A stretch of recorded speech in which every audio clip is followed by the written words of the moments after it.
Oraciones que se rezarán durante los 12 días preliminares. Ven, Espíritu Creador, visita las mentes de tus siervos. Llena de la gracia de lo alto los pechos que tú creaste. Tú, que eres llamado Paráclito, don de Dios Altísimo, fuente viva, fuego, amor y unción espiritual. Tú, septiforme en el don, dedo de la paterna diestra, tú, auténtica promesa del Padre, que enriqueces las lenguas con palabras. Enciende lumbre en los sentidos, infunde amor en los corazones, corroborando con vigor constante la fragilidad de nuestro cuerpo. Rechaza más y más lejos al enemigo, concede prontamente la paz, yendo así tú delante como guía. Evitemos todo mal. Haz que por ti conozcamos al Padre y conozcamos también al Hijo, y por ti, Espíritu de entrambos, creamos en todo tiempo. A Dios Padre sea la gloria, y al Hijo, que entre los muertos resucitó, y al Paráclito por los siglos de los siglos. Amén. Salve, estrella del mar, madre que diste a luz a Dios, quedando perpetuamente virgen. Feliz puerta del cielo, pues recibiste aquel ave de labios de Gabriel. Ciméntanos en la paz, troncando el nombre de Eva.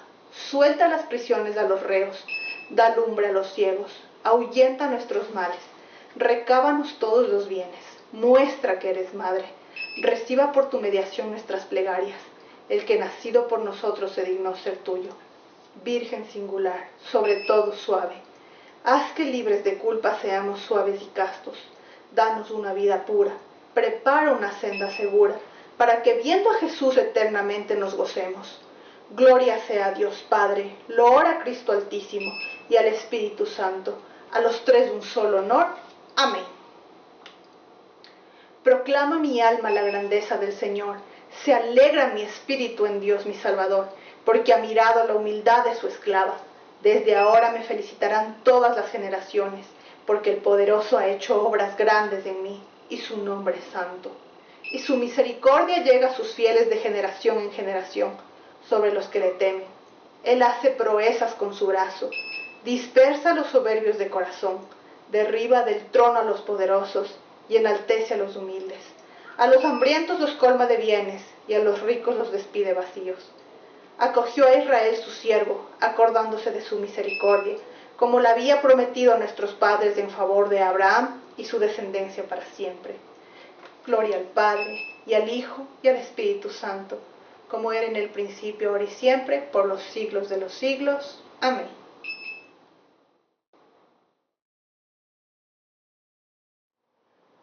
Preguntadle a ese obrero que se dirige a su trabajo, ¿a dónde vas? Responderá, yo, a trabajar. ¿Y para qué quieres trabajar? Responderá, pues para ganar un jornal. ¿Y el jornal para qué lo quieres? Pues para comer. ¿Y para qué quieres comer? Pues para vivir. ¿Y para qué quieres vivir? Bienvenidos, queridos hermanos, a este nuevo día de la consagración a Jesús por medio de María en su lección número 6. El día de hoy específicamente trataremos al respecto de los temas denominados como las postrimerías. Postrimerías es precisamente un término que se utiliza para referirse a una época que está terminando, ¿no? Algo que está dando fin, en este caso, a un proceso, a una época. Específicamente, existe la enseñanza dentro de la Iglesia Católica de que las postrimerías en relación a nuestra vida normal, en nuestra vida natural, se refieren específicamente a la muerte, al juicio, al infierno, al purgatorio y al cielo. En esta lección del día de hoy específicamente hablaremos de dos de estas 5 postrimerías, que es precisamente la muerte y el juicio. ¿Y por qué es importante que nosotros sepamos, en este caso, hablar o reflexionar al respecto de la muerte? Porque es muy importante que nosotros tengamos la conciencia de que esta vida no es lo único para lo que hemos sido creados. Precisamente dentro de la historia, de esta reflexión que hemos leído en un inicio, podemos quedarnos con la pregunta final: ¿para qué vivir? Ustedes probablemente se encontrarán cursando estudios o ya se encontrarán trabajando, tendrán familia, tendrán hijos. Y obviamente parte importante de la vida es que uno consiga trabajo y uno genere en este caso ingresos, ¿no?, para su familia. Pero, ¿para qué? ¿Cuál es el propósito? Si uno se pone a investigar dentro de el anhelo que cada uno de nosotros tiene por hacer lo que hace diariamente, ¿qué encontramos en el fondo? ¿Para qué nosotros vivimos? ¿Cuál es el propósito de nuestras vidas? De hecho, es precisamente a lo que nos llama la lección de hoy. Si nosotros tratamos de identificar en nosotros mismos estas preguntas, particularmente para qué he sido creado por Dios, ¿no? ¿Para qué me encuentro en este caso dentro de esta realidad, dentro de esta época? ¿Por qué no nací antes? ¿Por qué nací justamente ahora? Uno podrá ir encontrando respuestas no únicamente al respecto de estas preguntas como si respondiera algo al respecto de la humanidad, es decir, bueno, todos hemos sido creados en este caso para poder alcanzar el cielo, ¿no?, digamos en un nivel espiritual, sino también que responden ciertas situaciones a nivel personal, es decir, si bien nosotros fuimos creados por Dios y pensados por Dios para que podamos alcanzar la salvación, para que seamos plenos y felices, particularmente el camino que nos va a conducir a esa plenitud y a esa felicidad, para cada uno de nosotros es diferente, es distinto. Nosotros vemos dentro de la iglesia que existen santos con diferentes tipos de carismas. No todos los santos se hicieron santos por tener una sola virtud. De hecho, tenemos tantos santos que inclusive la iglesia ni en los 365 días del año alcanza a poder celebrar un día específico para cada uno.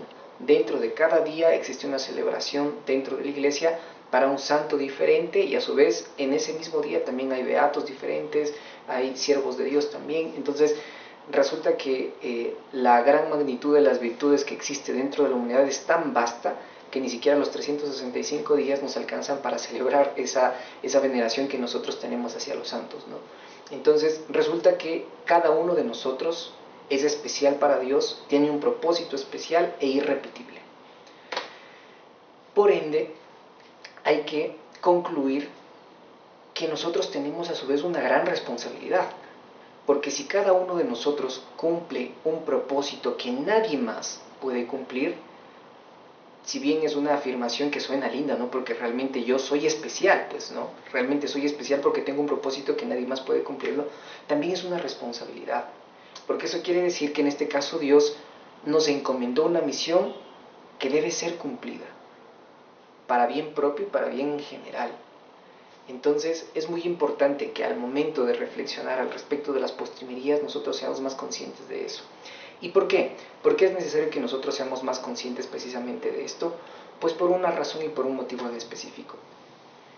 Cuando nosotros tenemos un acercamiento al respecto de la muerte de un familiar, de un ser querido, nosotros, yo entiendo que a ustedes probablemente les ha pasado, comenzamos a reflexionar, comenzamos a valorar la vida.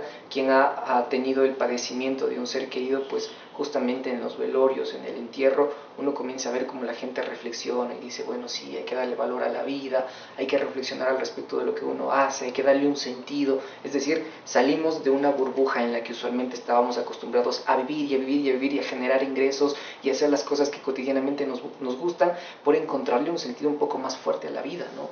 Encontrarle el propósito a la vida, ¿no?, en este caso.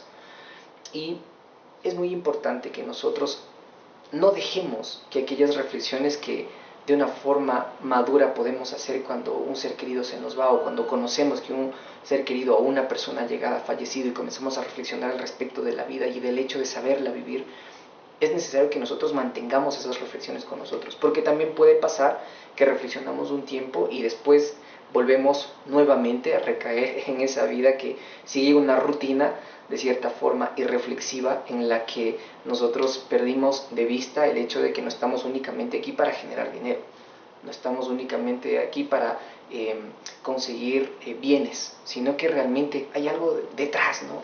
Inclusive, digamos, ¿no?, a un punto de vista quizás ya un poco más reflexivo, cuando una persona fallece, precisamente los sacerdotes suelen decir en las homilías con qué se va.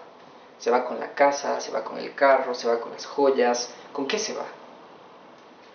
se va con el amor que recibió y que dio. Pero nada físico, ni su ropa, ni sus casas, ni sus bienes, nada lo acompaña al momento de fallecer. Entonces, es algo importante que nosotros constantemente reflexionemos sobre esto, puntualmente porque inclusive los santos son un ejemplo de aquello. Se decía que muchas de las veces los santos tenían una vida tan llevada por la caridad, tan llevada por el amor, porque precisamente ellos eran conscientes de que la vida es un momento pasajero, de que esta vida es algo que en algún momento va a terminar y que hay algo más, que esta vida no termina todo, no termina la historia. Después de esta vida tenemos un encuentro con el Señor, y eso es justamente lo que les llenaba el corazón a ellos de las recompensas que recibirían con el Señor. Llenaba su corazón específicamente para padecer lo que padecieron y para enfrentar lo que enfrentaron, porque los santos pues precisamente llevan dentro de la iglesia un rango de veneración por el hecho de que tienen virtudes que fueron de un rango alto, ¿no? Cada santo nos puede a nosotros inspirar el hecho de generar virtudes como ellos lo hicieron, como lo diría la iglesia, virtudes heroicas, virtudes que realmente resplandecen por sobre las demás.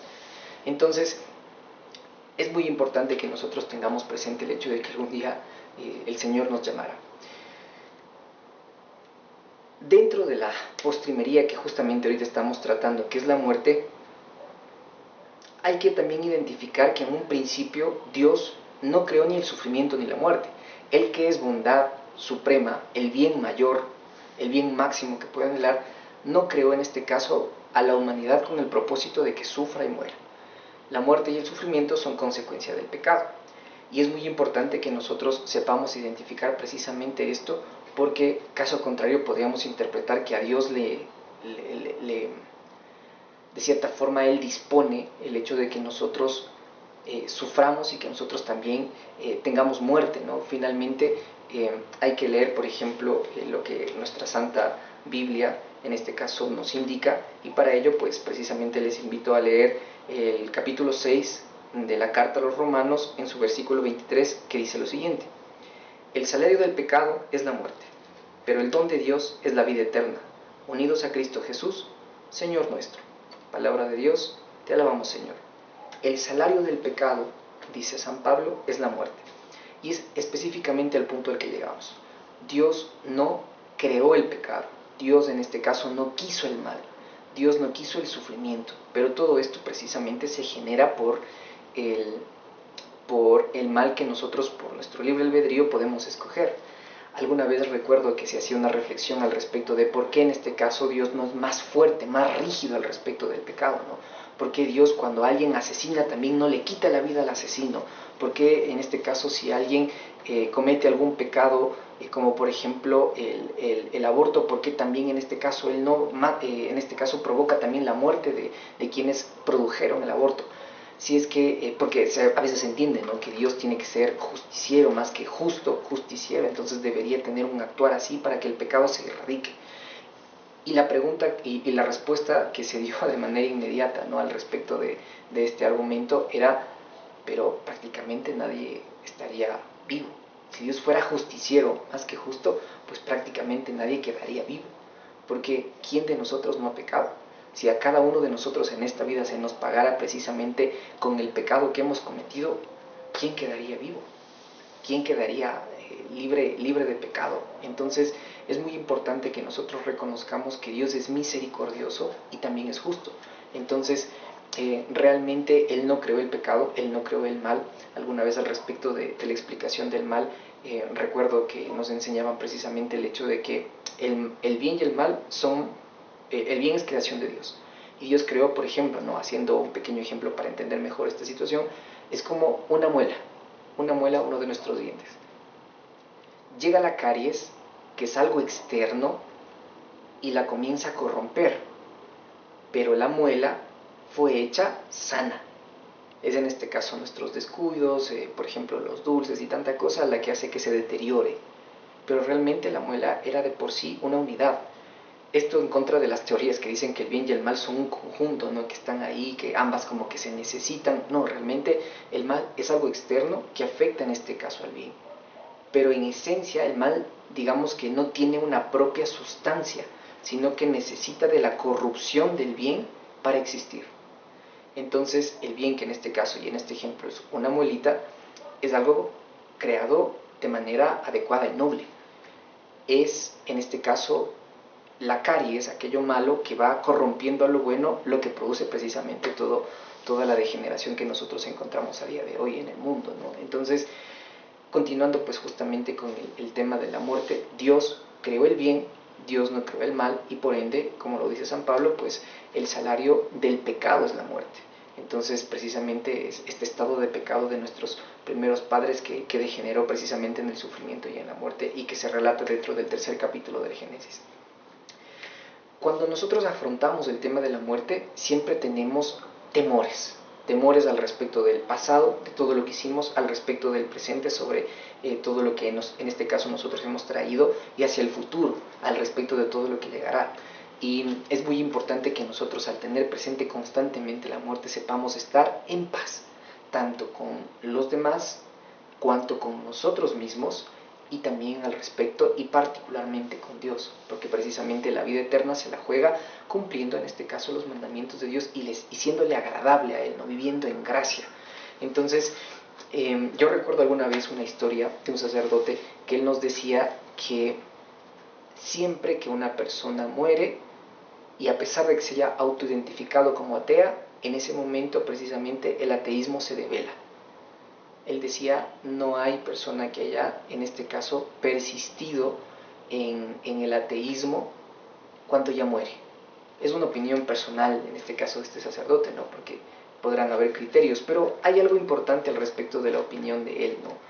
Él, que usualmente recibía a muchas personas que también recibían la unción de los enfermos, ¿no? Ya a punto de morir. Y es el hecho de que realmente uno puede cuestionarse, cuando ya está al final de sus días, si es que era ateo, el hecho de si realmente Dios existe y el temor de que realmente Dios exista.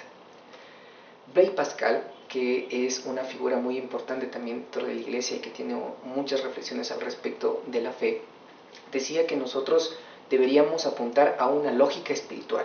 ¿Y cuál es esta lógica espiritual? Particularmente él enfocaba este pensamiento a quienes aducían que son ateos, ¿no?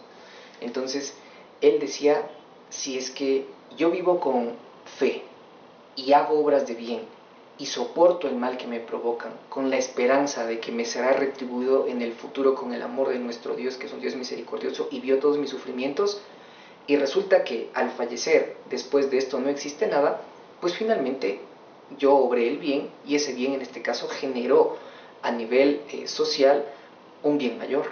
Entonces, si es que finalmente no existía Dios, pues yo por lo menos en esta vida actué bien. Pero si por el contrario yo actúo mal, y si es que me hacen un mal, yo lo retribuyo con más mal y genero en este caso un comportamiento de cierta forma anarquista, y resulta que después de morir si existía Dios, estoy juzgándome la condenación.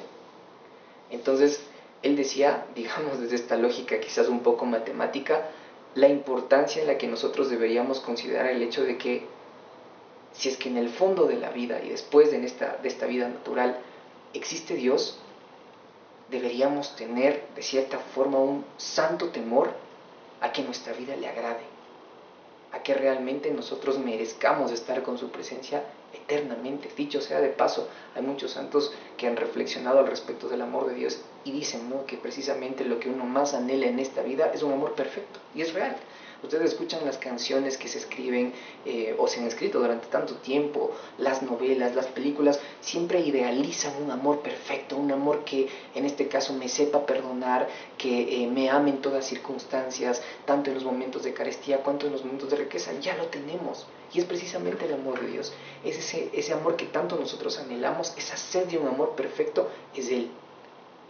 Si nosotros en esta vida de por sí ya sabemos recibirlo, ¿cuánto más recibiremos plenamente ese amor cuando nosotros lleguemos a la vida eterna? Así que precisamente a ella es a la que hay que aspirar. Dentro de las segundas de las postrimerías, pues tenemos que hablar al respecto del juicio. La Iglesia, dentro de la fe católica, define que el juicio es aquel examen que se hace a la propia vida, que en este caso, una vez que nosotros fallezcamos, de cierta forma es como que veremos transcurrir todos nuestros días, tanto nuestras obras buenas como nuestras obras malas, a nuestros ojos, al punto de que nosotros mismos tengamos el el examen de cómo fue nuestra vida mientras duró. Y dentro del juicio, la Iglesia ha identificado que, según las Escrituras, se explica que existe un juicio universal y un juicio particular. Un juicio particular que, como su nombre lo dice, específicamente relata el hecho de que nosotros, al final de nuestras vidas, de manera inmediata, seremos llamados a un juicio en el que nosotros tendremos, de cierta forma, ante este Dios que es justo y a su vez también misericordioso, un examen de nuestros actos. Y un juicio universal en el que nosotros estaremos llamados, no solo nosotros, sino todos los demás, una vez de que ya hayamos sido juzgados de manera particular, seremos en este caso, con la segunda venida de nuestro Señor Jesucristo, llamados en este caso al juicio universal en el que todos nosotros conoceremos todo lo que hemos realizado y pues seremos separados. Aquellos que vayan en este caso al lugar de la condenación o al infierno, y en este caso aquellos que estén a la derecha del Señor y puedan alcanzar el cielo. Precisamente en Hebreos, el capítulo 9, versículo 27, se narra al respecto del juicio particular, o mejor dicho, se sustenta el juicio particular. Y precisamente dice lo siguiente: y del mismo modo que las personas están destinadas a morir una sola vez, para luego ser juzgadas. Palabra de Dios, te alabamos, Señor.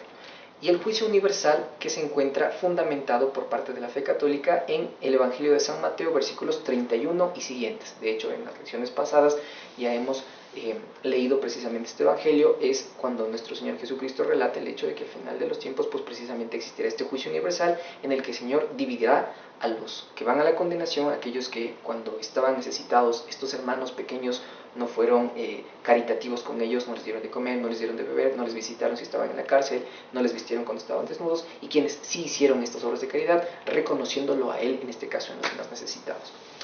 Así que estamos llamados en este caso a un juicio. Al final de nuestros días nosotros precisamente revelaremos nuestra vida será revelada y nosotros tendremos que dar cuenta a Dios al respecto de nuestros actos.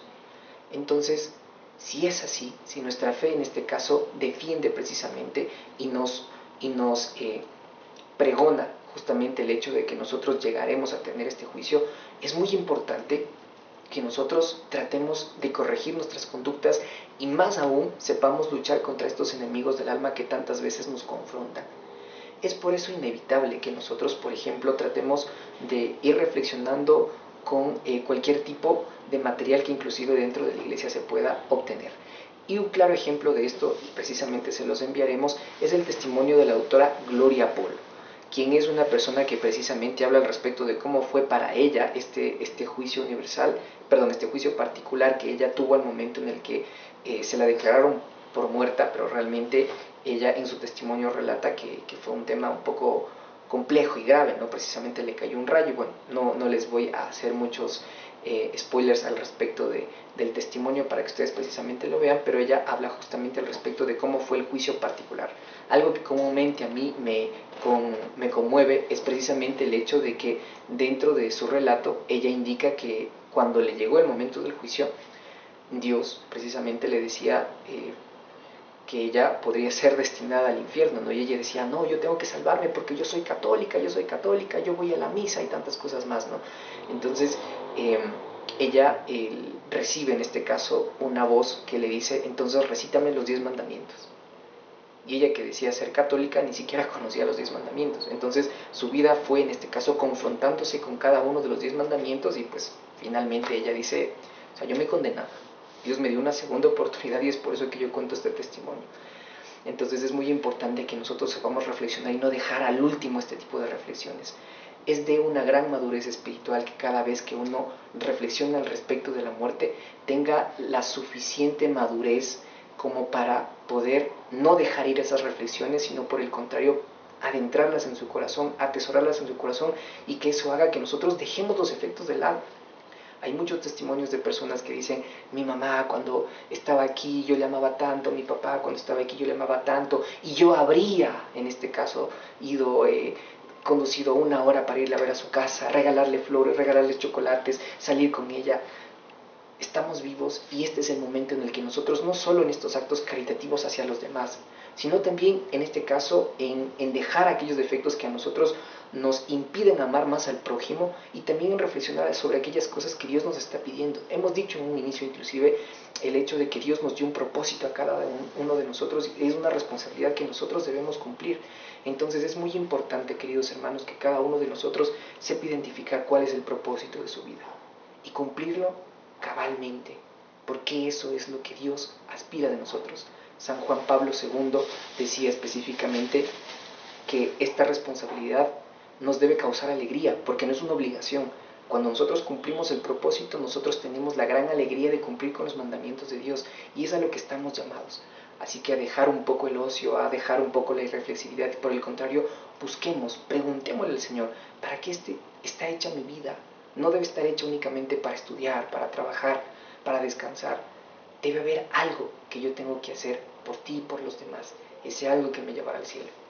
Y para finalizar esta lección, pues precisamente como práctica, lo que les pedimos es que en un momento de oración, en esta noche o en el día de mañana, cuando ustedes inicien el día, se pregunten esto: ¿para qué sirve mi vida? ¿Cuál es el propósito de mi vida? Y esta pregunta no se quede simplemente como una inquietud, sino que ustedes asuman el reto de encontrar para qué fueron hechos. Por ejemplo, Santa Teresa de Calcuta, que al recibir estas reflexiones precisamente se convirtió en la santa de la caridad. O San Agustín, que al precisamente reflexionar al respecto del propósito de su vida, dejó su vida libertina, se convirtió en un santo, inclusive también casto, porque realmente fue casto después de su conversión, y comenzó a poner su intelecto al servicio de las cosas de Dios. Hay tantas necesidades en este mundo, hay tantas necesidades en esta ciudad, en nuestra propia familia, que realmente nosotros deberíamos estar llamados a santificarnos en aquellas cosas que nosotros vemos que le hacen falta a la sociedad, y que nosotros tenemos atributos como para poder curarla, saciarla, para realmente cumplir el propósito que Dios le dio a nuestra vida. Así que Dios los bendiga, queridos hermanos.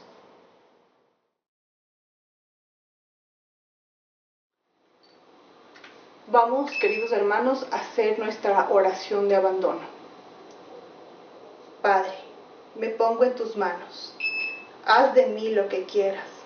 Sea lo que sea, te doy las gracias. Estoy dispuesto a todo, lo acepto todo, con tal de que tu voluntad se cumpla en mí y en todas tus criaturas. No deseo nada más, Padre, te confío mi alma, te la doy con todo el amor del que soy capaz, porque te amo, y necesito darme a ti. Ponerme en tus manos sin limitación, sin medida, con una confianza infinita, porque tú eres mi Padre. Amén. En el nombre del Padre, del Hijo, del Espíritu Santo. Amén. Gracias, queridos hermanos. Nos vemos el día de mañana.